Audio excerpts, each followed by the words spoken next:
Hello everyone, and welcome to this crash course in flowsheets.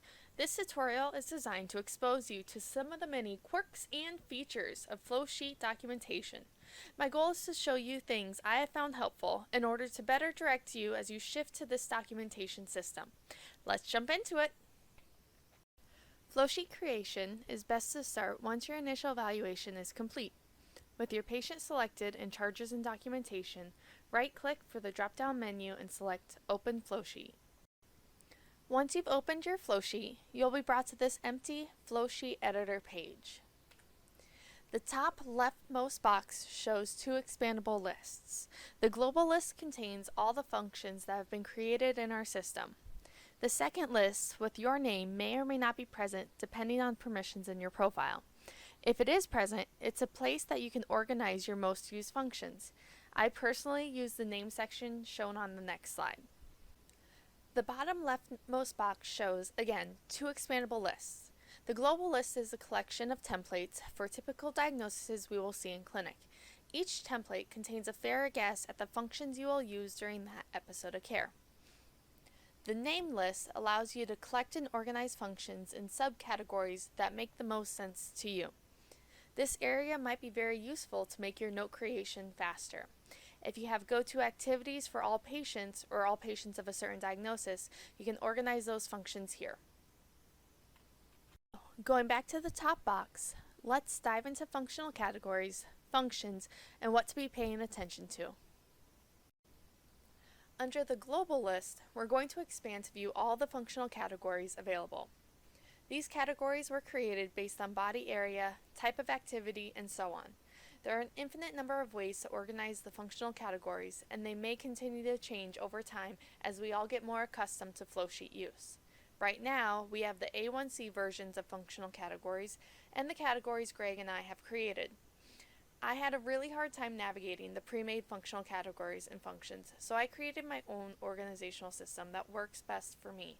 I did not want to confuse anyone, so for the time being, I've filed them under the category of RR functional categories.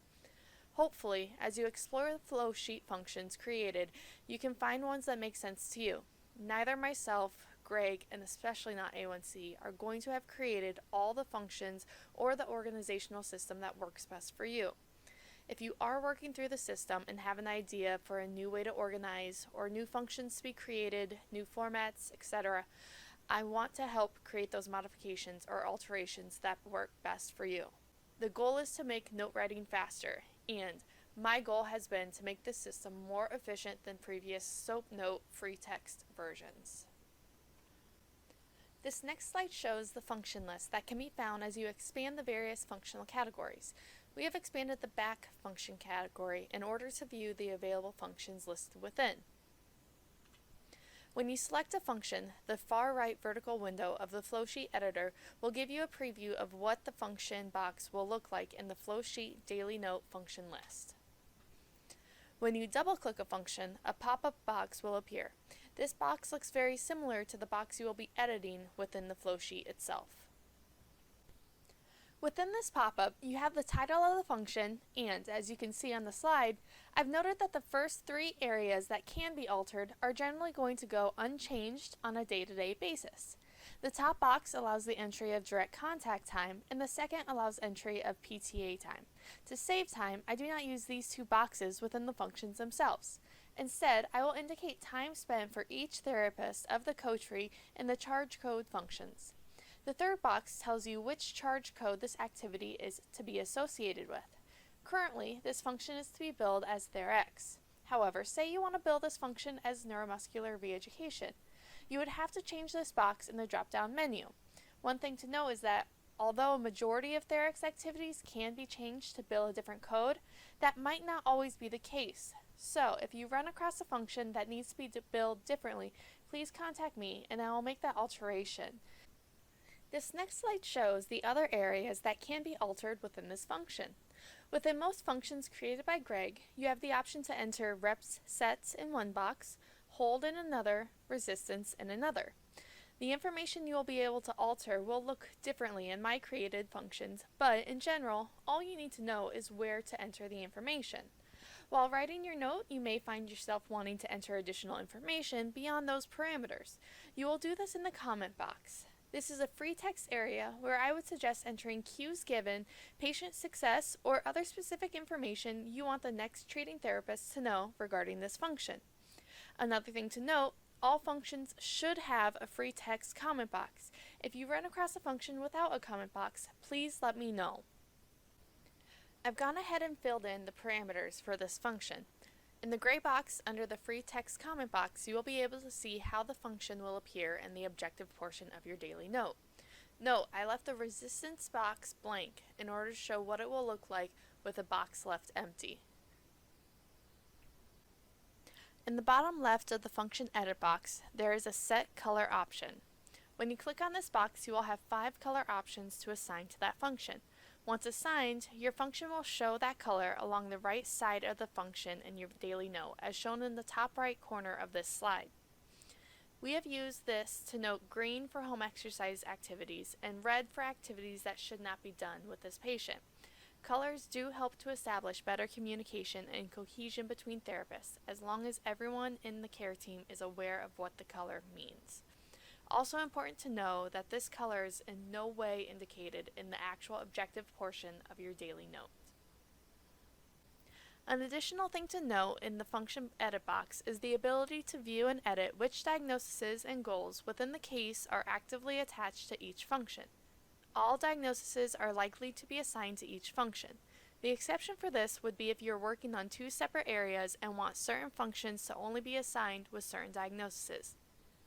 All goals are also likely to be assigned to each function, but you can check individual goals per function if you choose. Important to note, each function must have at least 1 goal assigned to it, or the charges will not submit. We have looked at the more basic, individual activity function types. A more unique type of function is the multifunction option. These allow multiple activities to be completed under a single function heading. As shown, each multifunction lists a parameter box for exercise and position, reps and sets, hold, and resistance, all relating to the first activity, and there are generally 3 to 4 activities allowed within each multifunction. Go to the flowsheet editor and search for multi in order to find all available multifunction options. If you feel there is a missing multifunction you would use, please let myself or Greg know in order to create your desired function. Finally, we need to talk about charge codes. Charge codes are their own individual functions that you must drag into your flowsheet in the flowsheet editor. These functions are the most important to complete during your treatment session, as they are how the system will calculate billing. Within the charge code function, you can generally edit 3 things: direct contact time, PTA time, and a comment box. Notable exceptions being parameters specific to the evaluation or reevaluation, ultrasound, e-stim, traction, dry needling, and others, I'm sure. Due to recent billing and reimbursement rule changes, any time of the code spent with a PTA must be delineated here. This is a big reason why we have to switch to flowsheet documentation. Without A1C's built-in algorithm, in accordance to the COCQ modifier payment rules, we, most likely meaning Sarah, would have to calculate the COCQ modifier for each code and each note. To no one's surprise, flowsheets are not perfect. The Marion Clinic have been using them for over a year, and in using them I found enough flaws and challenges which drove me to create my own system variation. I've been consistently using my versions of functions and my created flowsheet template for a few months now. Although far from perfect, it has helped me be much more efficient. I'm going to walk you through what I've created. Hopefully, you will find it helpful to see another method of use. The 3 primary reasons I ran into that drove me to alter documentation to my style was running out of space on the short forms, inconsistent use of multifunctions, and inaccuracies of documentation when many functions were activated in the flowsheet editor. Going forward through this presentation, I will be using functions from the RR functional categories and the flowsheet template I created. I am not a concise note writer, and my speed of documentation was very poor before transitioning to this different method.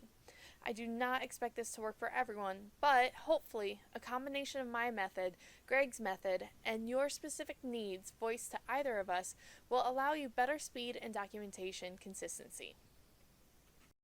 Functional categories are organized by body area, protocols, and the goal of the activities. The majority of these functions have activities predetermined, where you are only needing to enter the parameters of activities completed. But there are also blank functions for you to enter activity and parameter however you need. More for your reference than anything, I have attached each functional category and the predetermined activities within that function as they stand right now. Feel free to reach out if you need an activity added to a pre-existing function or to create a function for your individual use. This slide contains what I consider to be the more commonly used functions filed under Basics. We're going to speed through this section pretty quickly as we glance at the contents of predetermined functions. Know that these are always changing and are easy to change, so let me know if you run into a problem for me to fix, something to add or change, whatever you need. So, like I said, this is the basics, cervical spine, core, functional activities, lower extremity stepping and balance, range of motion from ankle to hip and shoulder and spine, to thoracolumbar, upper extremity by activity, and activities with equipment. Flowsheets also offer the opportunity to make activity collections, so the LSVT BIG protocol has now been separated into 3 separate functions that can be individualized for each patient. I also plan to make a McKenzie protocol, Williams protocol, DGI or FGA, and really anything you guys send me to collect those activities into a single function heading. I feel this can make note writing much simpler and look much cleaner. There are also blank function box options that will allow you to write whatever activities you want with parameters written in that same box. Each of these functions will have 5 to 8 blank spaces and a comment box available. Now that you know what the functional categories are, the functions within, and how to edit those functions, let's get into the creation of a note. Again, when you have completed your initial evaluation, you will right-click on the Charges and Documentation page and select Open Flowsheet. Then, I navigate to the initial evaluation functional category. I recommend first dragging your level of complexity, the home exercise program function, and any charge code you are likely to bill, including modalities. I have Therex to be the last function that I use before the general functions are listed, and I also make machine warm-up the first function under the Therex, as this is likely to be the first thing you do with your patients most sessions. There are checkboxes next to each function you've dragged onto your flowsheet. You are able to unselect a function you are either no longer using or don't plan to use until later so that it doesn't show up on your daily note flowsheet function list. You can reactivate them at any time by navigating back to this page via the Edit Flowsheet. If you create a flowsheet template, you may save time by dragging all those activities over to your flowsheet. To delete a function that goes unused or is accidentally created, just select the desired function to be deleted, right-click, and select Delete Function. Note that if you have ever used that function, you will be unable to delete it. I would suggest deselecting that checkbox and dragging that function to the bottom of your list. Once you've selected all the functions you plan to use, click OK at the bottom right corner. You will be taken to your daily note flowsheet function list. If you close out of the flowsheet to return, just right-click on the patient in Charges and Documentation, select Open Flowsheet, and you will have it back. The bottom left is where you can edit the treatment time. It is preset in accordance to the schedule, but if the patient arrives early or stays late, you can make those adjustments here to be reflected in your daily note. As you enter the time spent for each charge code and direct contact time of the functions, you will see the direct contact area change. It will also tell you how many charges you will be able to bill at that point, and whether your minutes of direct contact time match the in and out total time. Note that direct contact time for ultrasound, E-stem, eval codes, traction, and some others do not contribute to the direct contact time number, so don't let that confuse you. This circle tells you the date and time of the flowsheet you are actively looking at. You can navigate to other notes, past or future, in the drop-down menu or by using the left and right navigation arrows. As you can see, this patient has appointments scheduled for February 7th and February 9th. Neither flowsheet has been activated, therefore there is no check mark next to the date. I would avoid activating future flowsheets before that date of service. Note that this navigation panel is very helpful if you need to make changes to older dates of service. However, you cannot make changes if billing has been submitted once the B is green. As soon as you reach the Daily Note flowsheet function list, I would highly recommend you open your Daily Note. You can do this and most actions on this page in two separate ways. The first option is by right-clicking and using the drop-down menu. The second option is by using the Shortcuts tab. We will go over all these tabs and their actions later in this presentation. Once you click to open your flowsheet, you will be asked what type of Daily Note flowsheet you want to use. This is personal preference, but I use the modified Daily Note flowsheet because it has more lines in the subjective, assessment, and plan of care portions of the note. Also, when using in conjunction with the RR functions, I have yet to run out of note space. I've used the flowsheet Daily Note short form with the same note contents, and it would not all fit in the objective portion, which required me to then flow forward to the long note form. This is the modified Daily Note flowsheet. This is my preferred form to use with the RR functions. It can be used with other functions, but it may run out of space due to other function formatting. This is the original flowsheet Daily Note short form, and this is the original flowsheet Daily Note long form. Any of these three forms are valid to use. Feel free to experiment with them and find what works best for you. Back to the flowsheet Daily Note function list.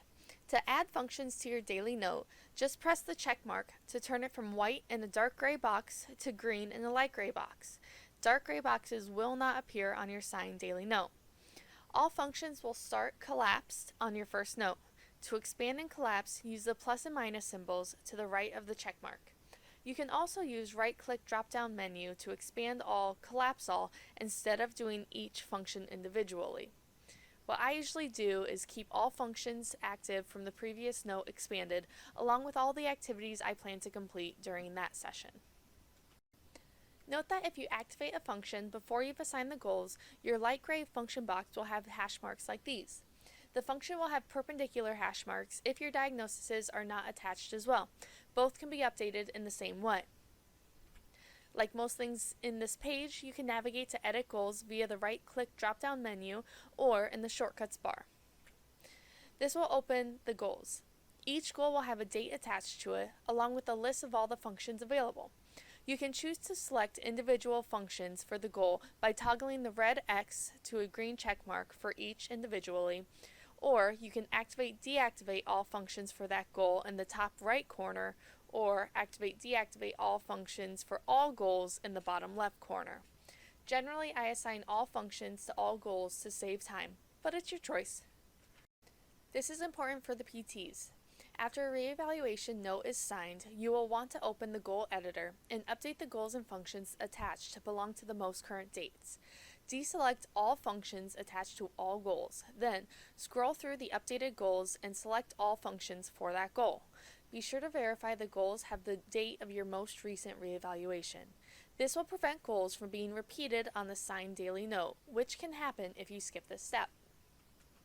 To edit the parameters of each function, double-click to open the function editor. Return to slide 10 to 15 if you need to review what to do in this box. This slide shows what multiple treatment sessions may look like. I am active in the February 9th note. Note dates of service for the treatments are up on top from oldest on the right to newest on the left. When the font turns blue, it demonstrates something has changed from the previous note. Dark gray boxes will not show on the Daily Note, so at this point in writing the February 9th note, it will be blank. Once you have all your functions selected and filled out, it is time to return to your Daily Note. This is what the modified Daily Note flowsheet will look like when it's all filled out. The top section is the same in all notes. In the modified version, Subjective has 5 lines available for free text. For initial evaluation and reevaluations, I just put C-eval, as this portion of the note will never be sent without the actual evaluation. The objective information will look something like this. Below the function information are the goals you've assigned. What is written in goal summary on each note is brought over from your initial evaluation or updated reevaluations from the functional application and purpose section. I've started making sure that the testable components of my goals, such as patient will be able to ambulate so far in 6 minutes, is in this portion of the note. The functional rationale is in the top box so that I can see the specific parameters of my goal on a daily basis. The bottommost portion, and the most controversial in the Marion Clinic, is the side-by-side assessment and plan boxes of the note. Instead of the 3 lines of free text in the top and bottom setup in the original note formats, this setup allows free text in 6 to 7 lines, allowing you to make separate points and lists rather than a flowing statement. This is not a huge problem on all notes, but when you want the list space, it's there. You sign your note just like you've always signed it, and you close the note. Now, navigate back to the Flowsheet Daily Note function list to post your charges. Again, there are 2 ways to complete this activity, via the right-click drop-down menu and selecting Post Charges, or by using the Shortcuts tab and selecting the button for Post Charges. Note, there is an option to validate charges. This allows you to see what the system will bill prior to posting. I will use this button occasionally to double-check that the charges I want are the ones billed, with the appropriate code and quantity. Okay guys, we did it! It's time to celebrate. Your evaluation is complete. Now, let's take a few minutes to discuss what each button in the Shortcuts tab and the right-click drop-down menu allow you to do. From the bottom tab section, right of the Time In, Time Out box, you will see 5 tabs available for use. The first tab is for Flowsheet Reminders. This tab allows you to save information, notes, or specific details regarding the case for the next therapist. Most often, I have used this to type out post-op protocol restrictions, progression dates, and precautions. To enter information in the Flowsheet Reminder, you can either right-click and select Edit Flowsheet Reminder in the drop-down menu, or navigate to Shortcuts tab and select Reminder. The next tab has general patient information, similar to what you would see in the top right area of the Charges and Documentation page. The Objective tab allows you a preview of what your entered text will look like in the daily note. I rarely use this as I will generally have my daily note open. However, it's there to use for anyone who finds it useful. The Charges tab is empty when you open it. The system will automatically take you to this tab when you either validate or post your charges. A reminder that validating your charges is an easy way to see what you are billing prior to officially posting the charges. Posting the charges will be the last step you have to take when completing your daily note. Remember, you cannot post your charges until the daily note is signed and exited from.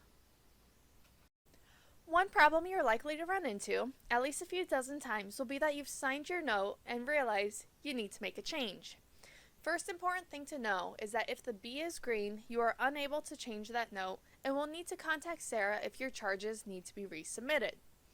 In this slide, you can see that the data service for February 4th and February 7th have already been submitted to billing. However, the note I need to correct is February 9th, which has a red B and can be changed. What you need to do is right-click to bring up the drop-down menu and select Reset Charges. A pop-up will come asking if you are sure you want to delete the charges for this visit. Select Yes, and the C at the top left of the note will turn red. Complete whatever changes you need to make in the flow sheet and select Post Your Charges. A pop-up will appear that says Unable to post charges because the flow sheet has been changed since the daily note was signed. Do you want to create an unsigned, corrected copy of the daily note? You select Yes. Another pop-up will appear asking if you want to delete the original note after creating the copy. Again, select Yes. Now it will open up your cloned daily note. Here is your chance to make any changes to the daily note portion, whether it be subjective, assessment, or plan, that you need to. You can sign the updated version with all of your corrections and then close out. Return to the Flowsheet daily note function list and, again, press Post Charges. This time it will go through. Although this seems like a really roundabout way to do it, it does save a lot of time and a lot of frustration if you do it this way, and it is very easy once you've done it a few times. The last tab is the Shortcuts tab. A lot of options within this tab have already been covered elsewhere, but we'll review them very quickly. The new note does the obvious. Remember, I suggest opening your new daily note as soon as you get into the flow sheet and the patient has been checked in. You'll be prompted to select your chosen flow sheet. The Flow Forward button I have found to be fairly useless. Open Note again does the obvious. It'll open your current daily note for that data service. This box will not be available to click if the daily note has not yet been created. Validate and post charges are in the second column. We have already discussed why you would use either of these buttons in slide 71.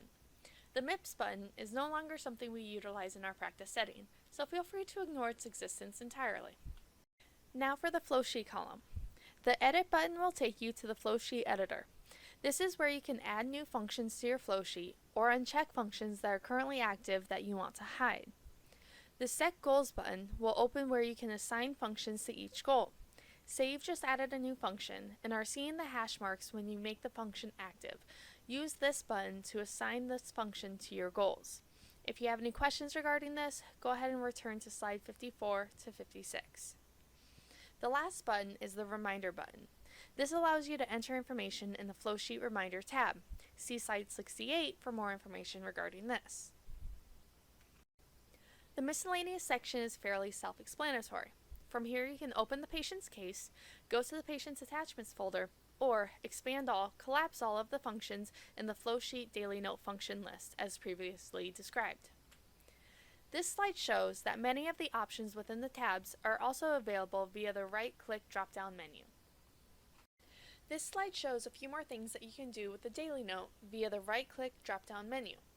We previously discussed the Open Note, New Note, and New Note Flow Forward previously in slide 74. But we also have the option to create an unsigned copy and to delete your note. The most probable reason you would create the unsigned copy or delete your note is when you have to make a correction to your note. We discussed a specific strategy to make those corrections in slide 72.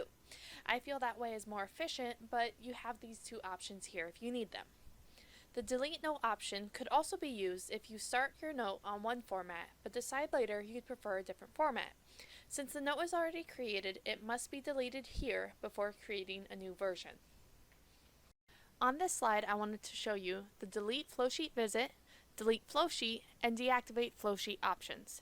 I would say these are options that you will not need to use, or will use so infrequently that you forget they exist. However, they do exist and they do serve a purpose, as noted in this slide.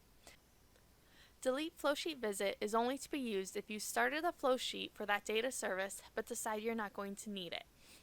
I've used this for a reevaluation turn discharge where I simply write the objective information in the bottom treatment administered portion. We've also used this in clinic if the F in charges and documentation for that patient is red and you're trying to revert it back to the white form. What you'll need to do is to delete that flowsheet visit. How you do this is open your flowsheet and make sure all functions in that data service are deactivated and turned back to their original dark gray state. Then, right-click for this drop-down menu and select Delete Flowsheet Visit. You will use the Delete Flowsheet option only if you are no longer going to use flowsheets in this plan of care. Again, I would say this would be used only rarely, but if needed, it's important to know that you cannot delete flowsheet if there's an active flowsheet visit. So make sure you delete the flowsheet visit first, then return to Delete Flowsheet. Deactivate Flowsheet is again something you will rarely, if ever, use. The only scenario would be if you want to deactivate the current collection of functions being used and start a new collection of flowsheet functions to use going forward. Think of after a reevaluation, your patient that had knee pain has been cured of all of it. Such a good therapist. Now, their chief complaint is low back pain, and you want to make a new flowsheet function list in the same original case. This would be how you do that. The magnification option in the right-click drop-down menu allows you to change how your functions look in the flowsheet function list. You can see the toggle is as low and left as possible, so the function boxes are as small in height and width as allowed. This slide shows the other extreme. Feel free to play with this setting in order to find a view that suits your preferences. The Report option in the right-click drop-down menu has 3 selectable options within it. The only option that seems suitable to our needs is the middle Therapist option. This allows you to look at your flowsheets in a more condensed way. I don't find it useful on a daily basis, but it may help you view progression on a more Excel-like spreadsheet. Note that you cannot edit the flowsheet from this screen.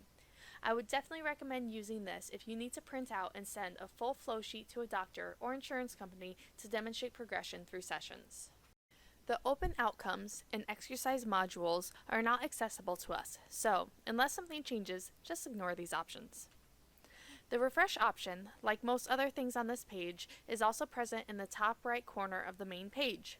I would generally use the top right option myself, but both are available. Remember, you cannot open the daily note until the patient is checked in or post charges until the daily note is signed. You will find these buttons useful then.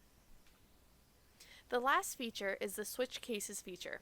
If you press the ellipses button, you will be taken to the screen shown, or you have the option to quickly open another case by typing the case number in the search bar. Okay, that is the end and pretty much everything that I could think of to show you in regards to Flowsheet and the documentation system. I know without a doubt I have missed some things and plan to record an update to answer any questions you may have or anything else that I have missed, if needed. Please know that flow sheets are very fluid and being updated and honed constantly. We appreciate your patience as we work on getting this dialed in for everyone. Remember, you can call Marian or email me, which is preferred, with any questions, suggestions, problems, or anything else. I want to help in any way that I can make this easier for all of you. Thank you for your attention. Now, please run away. You've listened to my voice more than enough. Happy flow sheets, everybody!